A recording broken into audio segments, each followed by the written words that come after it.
ഇന്ന് milk bun ഉണ്ടാക്കാം. അതിനുവേണ്ടി ഇത് 2 കപ്പ് മൈദയുണ്ട്. അതിലേക്ക് ഒരു 3/4 ടീസ്പൂൺ ഉപ്പ് ചേർത്തൊന്ന് മിക്സ് ചെയ്ത് വെക്കാം.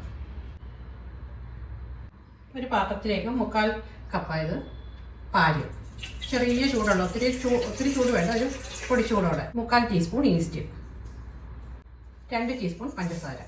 അതൊന്ന് മിക്സ് ചെയ്യാം. ഇത് 50 ഗ്രാം ബട്ടർ ഉണ്ട്, അതുകൂടെ ഇടാം. മൈദ ഇതിലേക്ക് ഇടാം.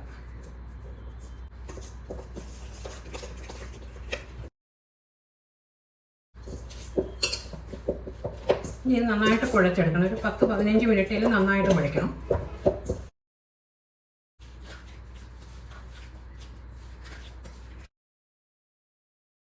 ഒരു 10 മിനിറ്റിൽ നന്നായിട്ട് കുഴയ്ക്കണം. നല്ല സോഫ്റ്റ് ആകത്തുള്ളൂ.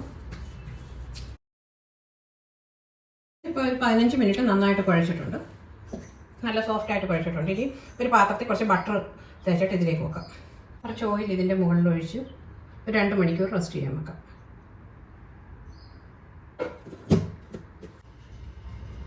ഇതിപ്പം വെച്ചിട്ട് 1 മണിക്കൂറായി. 2 മണിക്കൂർ എന്നാണ് പറഞ്ഞിരുന്നത്. ഇത് 1 മണിക്കൂറായപ്പോൾ തന്നെ നന്നായിട്ട് പൊങ്ങിയിട്ടുണ്ട്, നല്ല ചൂടായതുകൊണ്ട്.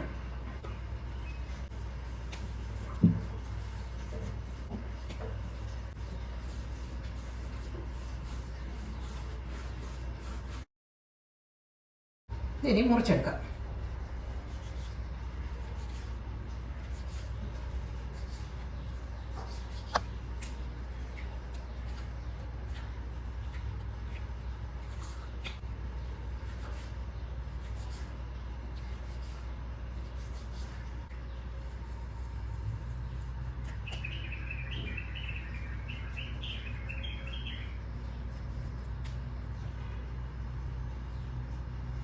ഇനി ഇത് ചെറുതായിട്ട് പരത്തിയിട്ട് അകത്തോട്ട് ഇങ്ങനെ നല്ലപോലെ ഇങ്ങനെ ഫോൾഡ് ചെയ്ത് പ്രസ് ചെയ്യുക. എന്നിട്ട് ഇതിങ്ങനെ ഉരുട്ടിയെടുക്കാം. ഇതോട്ട് ഒരു കേക്ക് ടിന്നിൽ ഇതോട്ട് ബട്ടർ പേപ്പർ വെച്ച് ഓയിൽ തടയ്ക്കുക. ഇതിലേക്ക് വെക്കാം. ഇതെല്ലാം ഇങ്ങനെ എടുത്ത് വെച്ചു. ഇത് സ്റ്റൗ ടോപ്പിലും വെക്കാം, ഇത് ഓവനിലും വെക്കാം വേണ്ടിയ 2 കേക്ക് ടിന്നിലായിട്ട് വെച്ചേക്കുന്നത്. ഇത് ഇനി 1 മണിക്കൂർ കൂടെ റെസ്റ്റ് ചെയ്യാൻ വെക്കാം. നന്നായിട്ടൊന്ന് കവർ ചെയ്ത് 1 മണിക്കൂർ വെച്ചേക്കാം. ഇപ്പോൾ 1 മണിക്കൂറായി വെച്ചിട്ട് ഇതൊരു മുട്ടയൊന്ന് നന്നായിട്ടൊന്ന് അടിച്ചതാണ്. ഇതിൻ്റെ മുകളിലത്തേക്കാം. ഇതിൻ്റെ മുകളിലിങ്ങനെ ബ്രഷ് ചെയ്യാം. ഇത് 190 ഡിഗ്രിയിൽ 10 മിനിറ്റ് പ്രീ ഹീറ്റ് ചെയ്ത ഓവനിൽ അതിലേക്ക് ഇത് വെച്ച് ഒരു 20 മിനിറ്റ് ബേക്ക് ചെയ്യാം. ഇത് സ്റ്റൗ ടോപ്പ്